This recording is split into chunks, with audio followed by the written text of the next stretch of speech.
آپ کے ہم زلف ہیں چوتھے خلیفہ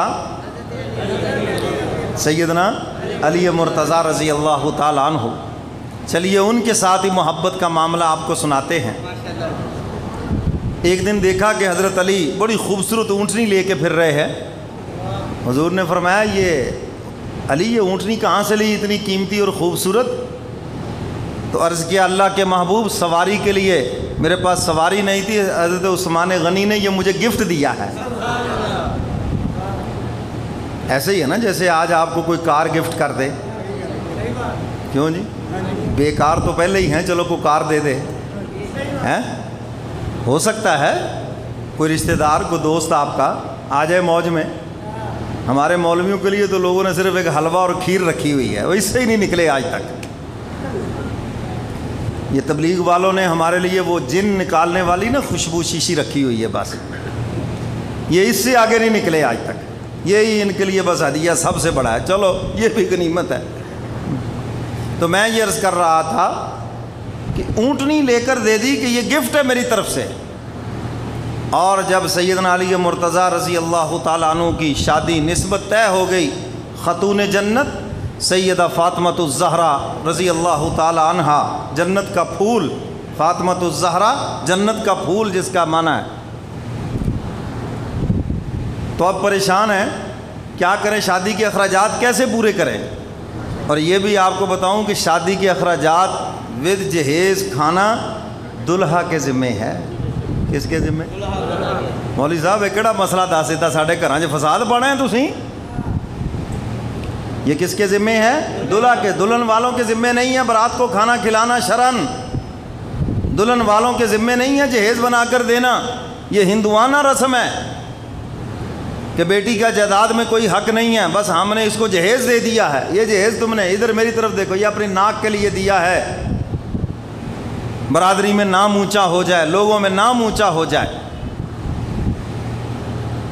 تو میرے محترم سامعین، آپ تحفے تحائف دے سکتے ہیں، داماد کو تحفے دیں، بیٹی کو تحفہ دے دیں، لیکن یہ وراثت کے حق سے محروم نہیں ہے. اور حدیث مبارکہ کا مفہوم ہے جو کسی وارث کو اس کی وراثت سے محروم کرے، اللہ ایسے بندے کو جنت کی خوشبو سے بھی محروم کر دیتے ہیں. یوصیکم اللہ فی اولادکم للذکر مثل حظ الانثیین. یہ بیٹی کا بہن کا حصہ جائیداد میں اللہ نے رکھا ہے. میں اور آپ کون ہوتے ہیں اس کو ساقط کرنے والے؟ تو اس لیے اگر کسی نے بیٹی کو جائیداد سے محروم کیا، بہن کو جائیداد سے محروم کیا، کتنی سخت وعید ہے. اللہ کے نبی فرماتے ہیں اللہ اس کو جنت کی خوشبو سے بھی محروم کر دیں گے. اور یہ تماشا کیا جاتا ہے جی بیٹی نے بہن نے معاف کر دیا ہے. اچھا وہ بھائی کتنے ہیں جنہوں نے بہن کو اپنا حق دے دیا ہو؟ ارے تم تو مرد ہو، کمانے والے اللہ نے تمہیں ہاتھ دیے ہیں، وہ تو بیچاری کمانے والی بھی نہیں ہے. اور کہتے ہو جناب بہن نے بیٹی نے معاف کر دیا ہے. یہ کوئی معاف شاف نہیں ہے، یہ تمہارے ذمے اسی طرح باقی ہے. ہاں ایک شکل ہے معافی کی. حضرت تھانوی رحمۃ اللہ علیہ لکھتے ہیں، حکیم الامت مجدد ملت مجدد زمانہ حضرت مولانا اشرف علی تھانوی رحمۃ اللہ علیہ لکھتے ہیں ایک طریقہ ہے معافی کا، بہن کے بیٹی کے ہاتھ میں جو پیسے بنتے ہیں آپ دے دیں. فرض کریں جائیداد میں حصہ اس کا 5 لاکھ بنتا ہے، 5 لاکھ کی کاپی آپ بیٹی کے ہاتھ پہ رکھ دیں، بہن کے ہاتھ پہ رکھ دیں اور کہیں یہ آپ کا جائیداد کا حصہ ہے، آپ اس کی مالک ہیں. اب آپ چاہیں تو اپنے بھائی کو دے دیں، چاہیں اپنے باپ کو دے دیں، چاہیں آپ اپنی بہن کو دے دیں، چاہیں اپنے شوہر کو دے دیں، اب آپ کی مرضی ہے. اب میں دیکھتا ہوں کہ وہ بھائیوں کو کیسے دیتی ہے، اب تو وہ اپنے ہی پرس میں ڈالے گی. کیوں جی؟ اب اس کو پتہ ملنا ملانا تو ہے کچھ نہیں، باپ دنیا سے چلا گیا اور بھائی کا بھی دروازہ بند ہو جائے گا. تو اس لیے بہتر ہے باجی معاف کر. یہ کوئی معاف نہیں ہے، معاف نہیں ہوا، یہ تمہارے ذمہ باقی ہے، یہ قرض ہے. تو یہ ایک طریقہ ہے. چاہیے تو یہ غیرت مندی کا، تمہاری مردانگی کا تقاضا یہ ہے کہ تم اپنا حق نہ لو اور بہنوں کو معاف کر دو. پھر تو مزہ ہے نا کہ بھائیوں نے جناب حق نہیں لیا جائیداد کا اور بہنوں کو دے دیا، تو مزہ آئے بات کا.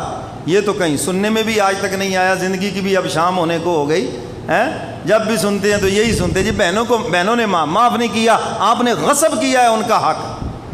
آپ نے دبایا ہے ان کا حق، ٹیکنیکل طریقے سے آپ نے ان کا حق مارا ہے، تو اصل معاف کرانے کا طریقہ یہ ہے، اور یہی طریقہ حق مہر معاف کرانے کا ہے۔ پہلے جوش میں وہاں لکھا دیتے، لکھ دو جی لکھ دو، کوئی نہیں، ہم نے کون سا دینا، لکھ دو، لکھنا ہی ہے۔ دنیا کی عدالت میں اگر تم نہیں دو گے تو اللہ کی عدالت میں تو دینا پڑے گا جا کر۔ اور میں اکثر کہا کرتا ہوں، عورت کو حج کرا دیں گے، عمرہ کرا دیں گے، اور جو ذمہ حق مہر 5000 وہ نہیں دیں گے اس کو، وہ شرم آتی ہے جی ان کو۔ دین کا مسئلہ اس پہ عمل کرتے ہوئے شرم آتی ہے، یہ کبر نہیں تو پھر اور کیا ہے؟ اس کا زیور ہے، آپ کے ذمہ اس کی زکوٰۃ ہی نہیں ہے، وہ زکوٰۃ دے رہے ہیں جی، لیکن اس کا جو حق مہر آپ کے ذمہ ہیں وہ نہیں دیتے۔ تو ذرا جائزہ لے لیں، پڑتال کر لیں، کہیں 500 ہو اور وہ بھی آپ کے ذمہ باقی ہو۔ تو اس لیے بہتر ہے کہ حق مہر یہ بھی قرض ہے تو یہ ادا کر دیں، زندگی میں کر دیں گے نا جی۔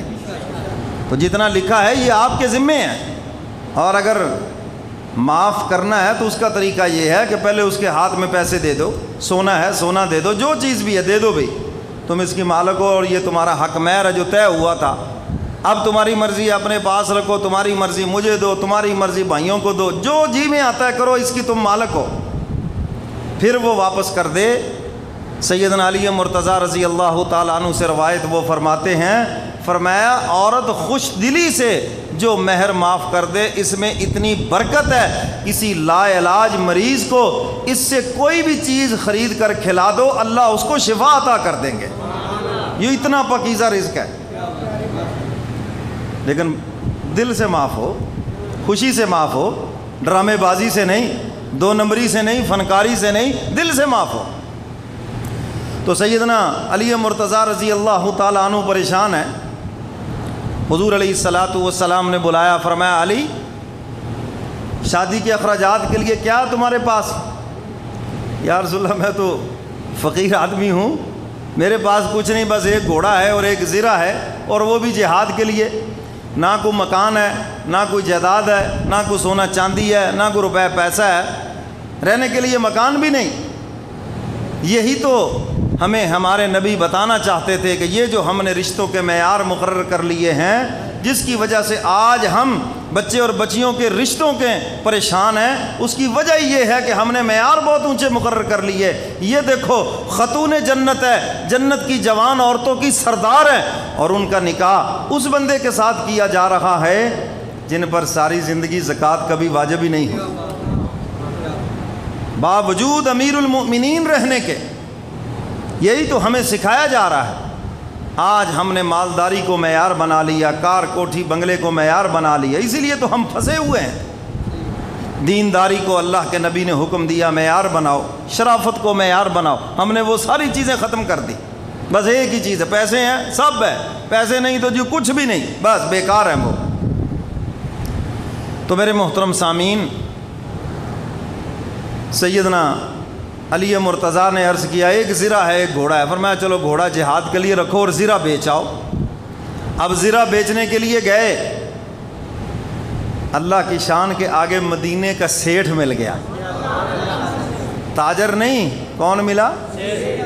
اچھا میں اس بات کو مکمل کرنے سے پہلے، اگر کوئی یہاں ہمارے بازار میں آ جائے، عارف والا کی منڈی میں، عارفوں کی منڈی میں، نام تو کسی نے بڑا کمال کا رکھا ہے اس شہر کا، عارف والا، بڑے اللہ کی معرفت کا علم رکھنے والے، عارفوں کی منڈی ہے، اور آ کر وہ بازار میں کہے کہ جناب میری بیوی ہاسپٹل میں پڑی ہے اور اس کا میں نے آپریشن کروانا ہے، اور میرے پاس یہ موٹر سائیکل ہے میں نے جو بیچنا ہے، مل جائے گا پورا ریٹ اس کو؟ یہاں تو ماشاءاللہ بازار میں حاجی، نمازی، دیندار، دین کے ٹھیکیدار لائنوں میں بیٹھے ہوئے ہیں۔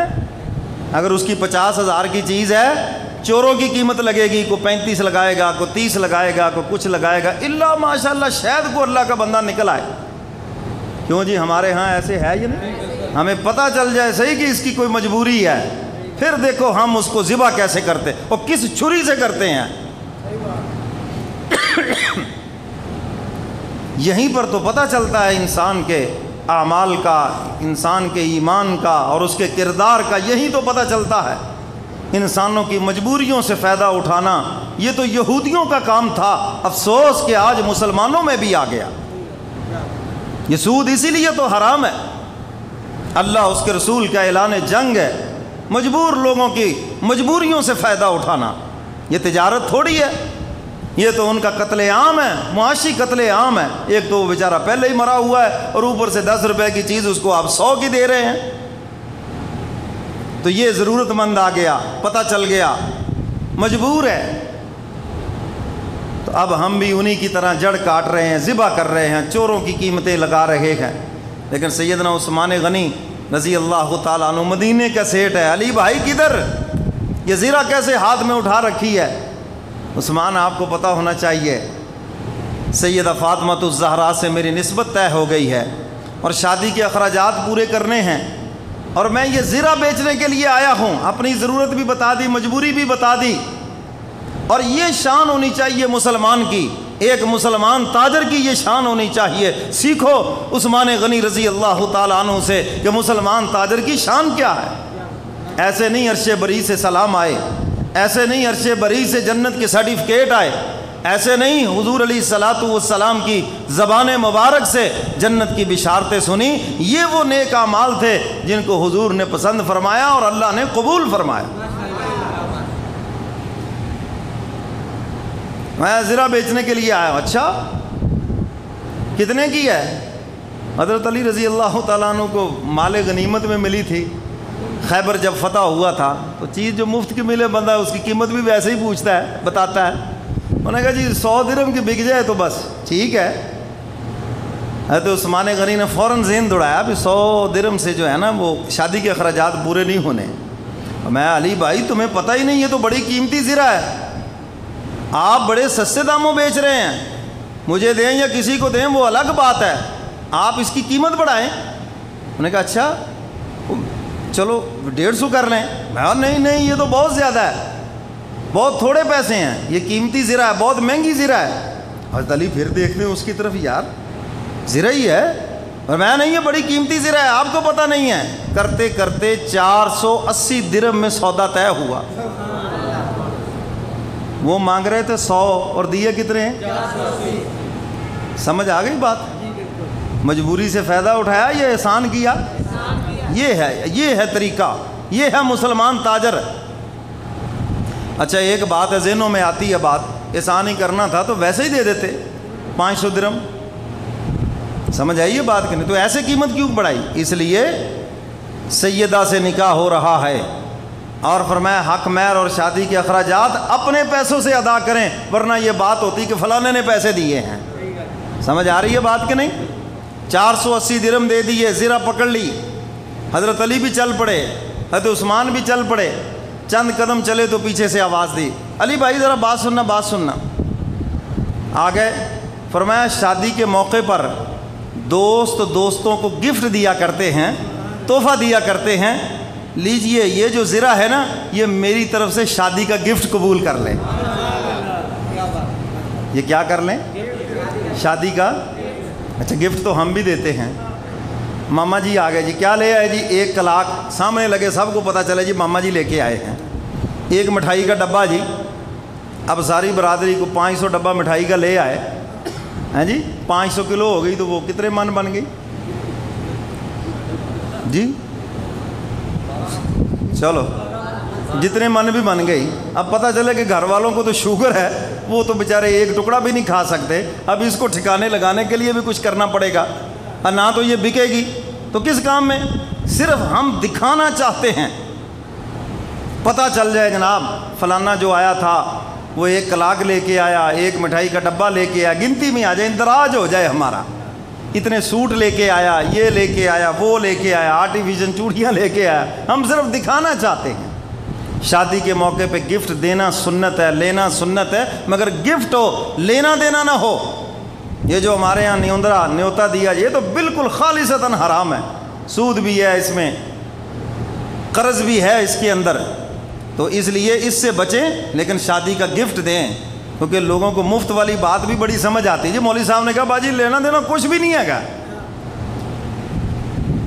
اور بہت سے جگہوں پہ لڑائی ہوتی دیکھی ہے جی. ہم تو آج سے 20 سال پہلے 500 دے کے آئے تھے, آج آپ 500 کس حساب سے دے رہے ہیں؟ سونے کا ریٹ تو دیکھیں, ڈالر کا ریٹ ہی دیکھ لیں کدھر چلا گیا. لڑائی ہوتی ہے تو یہ قرضہ نہیں تو سود نہیں تو اور کیا ہے؟ 500 دے کر 5000 یا 50,000 مانگا جا رہا ہے تو اسی 500 پہ ہی آپ مانگ رہے ہیں, تو اسی کا نام ہی تو سود ہے. اور اگر آپ نے, ہمارے ہاں جو اکثر گھروں میں لفظ بولا جاتا ہے وہ جو آیا ہوا دینا تو ہے نا, تو یہ قرضہ ہے, تو بلا وجہ قرضہ لینا کون سا ثواب ہے؟ وہ بھی تو گناہ ہے. تو اس لیے بغیر اندراج کے, بغیر واپسی کی نیت کے شادی کے موقع پر آپ گفٹ دیں, اور سب سے بہترین گفٹ نقدی ہے تاکہ وہ اپنی ضروریات کو پورا کر لیں. کیوں جی, بات سمجھ آ رہی ہے؟ اور دینا بھی چاہیے, دیں گے نا جی, ہاں دینا چاہیے, اور سنت سمجھ کے دیں اس کو.